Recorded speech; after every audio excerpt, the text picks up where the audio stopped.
Hi, this is National Master Dan Heisman, and we're here to give you another video to help you improve your chess game. I'd like to show some snippets of a game that was played last night at our club that features two players who were decent at tactics, but maybe a little hasty. In this game, White is a older amateur, rated around 1400, used to be higher. Pretty good with tactics, sometimes plays a little hasty. Black, on the other hand, is a young kid, very talented with tactics, plays way too fast, way too overconfident. And they made some instructive errors, so I thought we'd take a quick look at their game. We'll look at the start, and then we'll look at the end, at the key part of the game. So one of the things that was key featured in this game in the second part is a massive quiescence error, which I think is very instructive. Early in the game featured a tactical mistake of an overworked piece. Let's take a look here. All right, so White was the older player, Black was the younger player. White opened up e4, Black played e5, White played knight f3, knight c6, bishop c4, Italian game, bishop c5, Giouco Piano. In the old days, we used to play c3 and d4. Now most of the grandmasters just play d3 and then a later c3. The c3, d4 lines are still fun, but they've been analyzed for 140 years and have been pretty much analyzed out to equality for Black, so they're not seen very often at the grandmaster level anymore. In this game, White played castle, which has actually now become a more popular move since c3 and d4 are no longer played. You can play castles, or you could play d3 first. And if you look down at the database on Lichess here, you'll see that the old c3 is the number one move, even though it's not followed up by d3. d3 is only 13% in the master database, but castles is actually played more than d3 in this database. All right, and you could see that White has won around high 20%, 27, 29, 30. Black gets more draws when White plays c3, gets fewer draws after castles in d3. Okay, so White castles, Black plays d6, White plays d3. This position was reached, looks like 76 times in the database, and Black played knight f6 75% of the games. Here, Black plays h6. h6 in these kind of openings is not a terrible move, and you do see grandmasters playing this kind of moves. It is the second most popular. Didn't do that badly. h6 in the database drew 71% of the time, lost 14%, won 14%, which is exactly one game out of 7. So Black played h6, and Black's idea of playing h6 is not to necessarily stop knight g5 or bishop g5. You see beginners play h6 all the time here, because they get burned after knight g5, knight f6, knight g5. But here you don't have to do that. For instance, if knight f6, knight g5, you just castle, and there's no problem. So you don't need to play h6 to stop that. You could play h6 to stop bishop to g5, but if you play knight f6 and he plays bishop g5, you can play h6 right away since you're not castled. And if he plays bishop h4, let's take a look at that. Knight f6, this was played in the database 3,544 times, more because we've transposed into something more common. And now h6 was played 90% of the time that Black played. And if bishop h4, you can see g5 was not only the number one move, but it also did very well. Black won 78%. So if you're afraid of playing moves like this, you shouldn't be, because you're not castled, and now you just have a space advantage. And this bishop on g3 isn't very good. And there's an awful lot of traps here where Black can push his h-pawn and try to trap that bishop. You can see in the database, it's full of Black 100% wins here. If we look down different moves. In fact, Black playing h5 right away to trap the bishop won 100% of the 3 games that were played. Not a lot, not a big sample, of course. All right, let's get back to the game. So Black plays h6, and now White should probably develop a piece with something like knight c3 or bishop e3. The engine says a4 to give The idea of a4 in these positions is that you don't want to lose the bishop pair, and if black, now that black has guarded the e pawn with the d pawn, if black ever plays this move, white wants to preserve the bishop and put it back here. So that's the idea of playing a4. That's a fairly common grandmaster idea. They don't want to allow knight a5 in these kind of positions because that's a good bishop on c4, and trading that knight for that bishop and giving black the bishop pair is a big deal, even though it costs black a tempo or so. All right, so back to the game. White plays h3. And you can see this position was never reached in the database where white and black both played h3 like this. White didn't have to do that. He really wasn't, bishop g4 wasn't that much of a threat. Let's say white plays knight c3 and black plays bishop g4. Now you play h3 and say, Mr. Bishop, where are you going? That's called putting the question to the bishop. If the bishop keeps the pin on with bishop to h5, the engine says that white's doing fine. He has more than a normal white advantage. A normal white advantage would be about 0.2, 0.3. Here, the engine says white is at 0.5. He can play an a3, a4 move to preserve his bishop, or he can go after black's bishop by playing knight to a4 and preserve his opening advantage. All right, back to the game. White played h3. And now black plays his idea. He played queen f6. This is kind of his patented idea. You can see there's no master games that were played here. Black's idea is simple. He wants to push his kingside pawns. He's going to put his king knight on e7 instead of f6 to stop knight d5 later. And he's going to play like g5 and h5 and g4 in attack. And white does not respond very well. White starts by playing a good move. He plays knight c3. Engine says, decent move. And now black has to stop knight d5. So he plays knight ge7. And now white needs to continue his development. And bishop e3 is a really good move because if black takes, white can take back. Yes, white has double pawns, but it's no big deal. He has a semi-open file for his rook against the queen. And white is so much better that black shouldn't take that bishop. After bishop e3, you can see that doubling his pawns with bishop takes e3 doesn't make the top three moves. In fact, it's a pretty big mistake.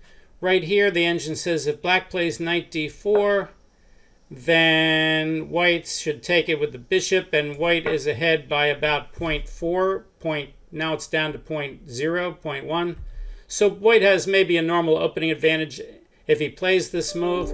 If instead black takes the bishop and white takes back with the pawn, look at that opening advantage for white now. Even though white has double pawns, his advantage has grown to 0.9.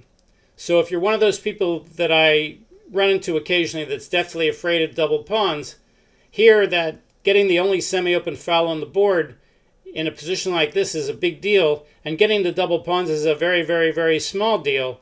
So you can see the net result is that white is better by 1.1 pawns here.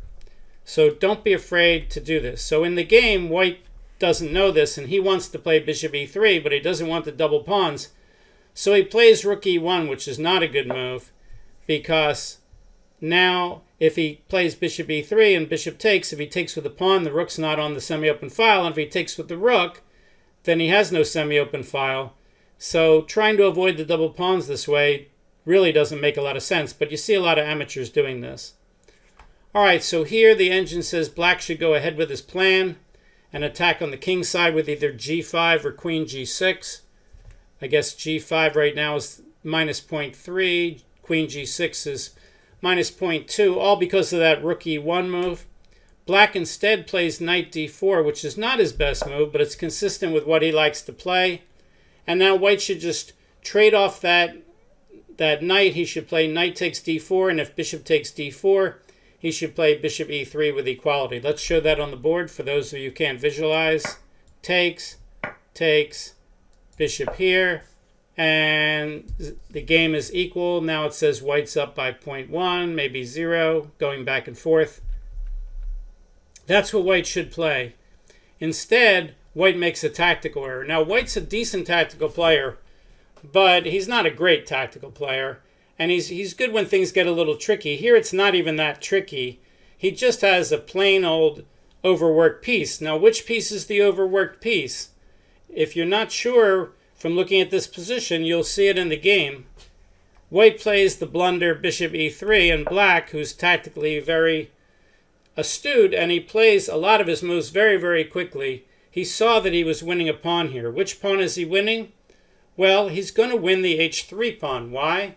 Because the pawn on g2 is overworked. It can't guard h3 from bishop takes h3 and guard the knight against knight takes f3 at the same time. So black simply overworks the pawn by taking on f3. Now, if you're white and you're going to lose a pawn, generally when you are down a pawn, you don't want to trade. But in this position, if you take with the pawn and you don't trade queens, you're going to be not only down a pawn, but that black queen is going to harass your king, and your king's going to be open with the queens on the board. So here, there's two evils. You could either leave the queens on the board, which gives you more chances to have more pieces when you're down a pawn, but then you could get your king attacked very badly with the queens on the board. So white plays the right move by far, which is to just take with the queen, get the queens off the board, and even though he's in the endgame down a pawn, it's better than getting his king attacked. So he takes with the queen, black takes, white has to take the queen back, and now black says, I don't want to double my c pawn, allow bishop takes c5, doubling the c pawns. So he plays bishop takes e3. The computer says it doesn't make a big difference whether you take with the rook or the pawn here. I would take with the pawn. White took with the pawn. And black says, thanks for the free pawn, bishop takes h3. So this is an example of what's called an overworked piece. The pawn on g2 was overworked, and when black took on f3, he gets removal of the guard. The overworked piece is the problem. That's the seed of tactical destruction. And then the tactic is overworked piece, but it's a type of removal of the guard. All right, whoops, didn't want to hit that button. Let's go back to the position. So after bishop takes h3, white attacked the bishop with king h2. The bishop retreated. White attacked the g-pawn. Black was happy to move it. And now white made an interesting decision. He played f4, trying to create some complications and break up the pawns. And black had to decide whether to take the pawn or not. After the game, I went over the game with black, and we spent a lot of time looking at what would happen if he had tried to win the pawn. And we came to the conclusion it did give white some play, but it wasn't a bad move. And then the engine is confirming that actually taking the pawn is the best move. So in the game, black, who always plays fast, played knight g6 fairly quickly. Didn't try to really figure too many things out. It says white should now play knight f3 with threats to maybe f6 and c7. White played f5. After the game, we looked at knight h4. The engine says it turns out that there's not a big difference between knight e7 and knight h4 in the game. Black played knight to e7. Okay, so black here has an extra pawn. He has connected passed pawns on the h and g file. White has no real play anywhere on the board. So the position is completely winning for black, but the game's not over. There's still a lot to play. And the engine says that black is up by 1.5. All right, let's skip to much later in the game. I have a separate study for that. Nope, not that. Here we go. All right, so let's turn off the engine for a second. All right, so in this position, it's black's move. And remember, black is a young kid, maybe about 13, loves to play really, really, really, really fast. And in this position, he sees that if he trades off rooks with h takes g3, even though that pawn on the h file is pinned, that the rook on h2 is overworked. He can't take the rook on h8 and guard on d2. So black very quickly plays h takes g3. I think after the game he claimed it was an accidental touch move or something, but I think he was just saying, in his own words, I didn't really think about it long enough. All right, so white quickly grabbed the rook on h8, and black quickly says, oh, thanks for the knight on d2. it turns out that even though h takes g3 is dangerous, and we'll see what happened, it turns out it's not that bad, and we'll go back in a minute. So black quickly grabs the knight on d2 and says, aha, I win a piece. And white says, that's very nice, but I have this check here. And black's only legal move is king here, and now white played f6 check.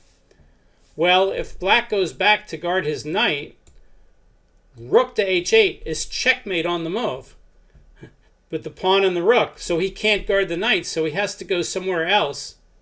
But wherever he goes is a problem. If he goes to e6, then pawn takes knight is check, and white gets a queen. But if he goes to e8, when white takes here, he doesn't have access to f7, and white's going to get a queen, and white's going to win. So white's completely winning here. What mistake did black make? Well, black made two mistakes here. The first mistake black made was it was a quiescence error.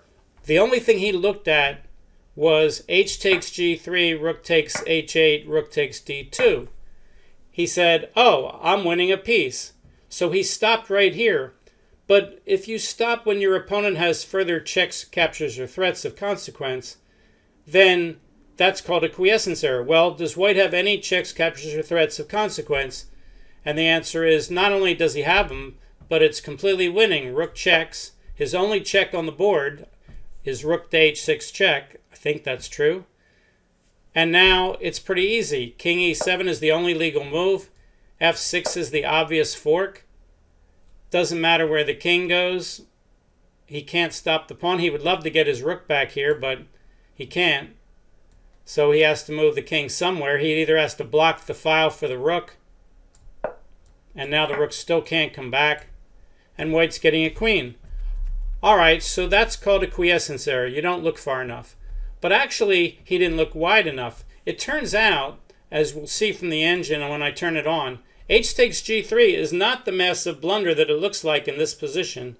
I think I have the right position. I played this game out from memory. If this is the exact position, then h takes g3, which lost the game for black, is not the losing move because black has a little Zwischenzug here. After pawn takes, rook takes, you don't have to take the knight right away. You might say, well, what good is like checking him or something? You just lose that pawn. Well, it's not g2 check. g2 check is not the move. Let's turn on the engine now, and you'll see what's going on. What black has to do here is play a different move than rook takes d2 first. Make some sort of threatening move. For instance, suppose you just play the silly looking move g4, just giving away that pawn. And you might say, well, what does that do? You're just giving away a pawn. Well, you're not, because now you're threatening the knight and the bishop. So you're not changing things a lot. And if he takes the pawn with bishop takes, now if you take the knight and he checks, you simply move your king to g5, hitting the rook, hitting the bishop, and not allowing the king and the knight to get forked. That last part is the most important. The fact that the king now has an extra square, and now if white plays f6, black just plays king takes h6, and the king guards the knight, and there's no queen coming up.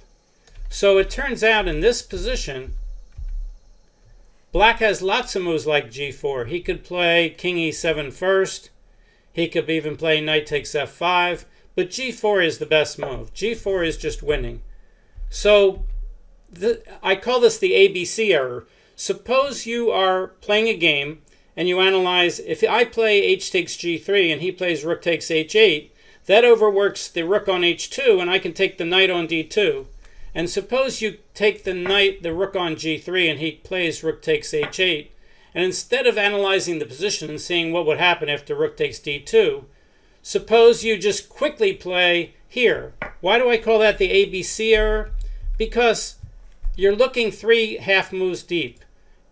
A is h takes g3, B is rook takes h8, and C is rook takes d2. As I explained in an earlier video, when you see a sequence like that, and you play the first move, h takes g3, and your opponent plays rook takes h8 like you expected, You play A, he plays B. Just because you analyze C in the previous move doesn't mean you should play it. It means that you should look again and say, is rook takes d2 the best move? Well, it's not only not the best move, it's a monstrous mistake. Black is up by 8.5 pawns here if he finds the right move. And even if he doesn't, if he plays the second or third best move, he's up by 4.1 and 3.2. But if you play rook takes d2, watch what happens to the evaluation.